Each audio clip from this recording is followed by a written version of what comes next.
Hoši, to si nezvykajte. To si teď budete muset odvyknout. Hlavně ty si čil budeš muset odvyknout, ne? Co? Nech toho.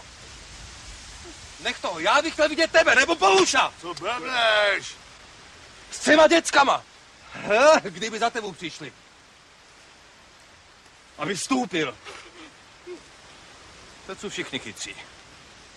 Já, Jaroslav Ježek, zvolený zastupitel a poté zvolený místostarosta města Klášterce nad Ohří, jako nezávislý kandidát za komunistickou stranu Čech a Moravy prohlašuji, že nejsem členem této strany a ani nehodlám do této strany vstoupit. Dále prohlašuji, že se nestotožňuji s politikou KSČM, kde se říká, že program této strany vychází z marxistické teorie. Mimo jiné, také prohlašuji, že se nestotožňuji s programovým cílem KSČM, který vychází z toho, že společnost musí být socialistická.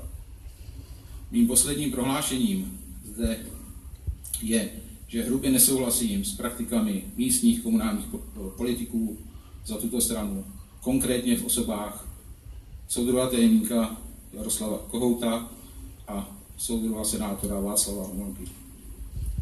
Tímto žádám zastupitele a občany našeho města, aby mou osobu uznávali jako nezávislého a svobodného zastupitele, který je nadále připraven skládat účty vám občanům a svým voličům. Děkuji. Mně jako komunistovi by nevadilo, že jste vstupil, ale že jsi vystupil. Hoši, nechte to. Buďte rádi, že to je za náma. Hovno je za náma.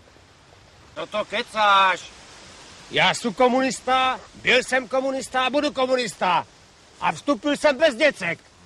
Já bych radši nechal pochcípat, než abych vstupil. To se ti to mluví, když jich nemáš.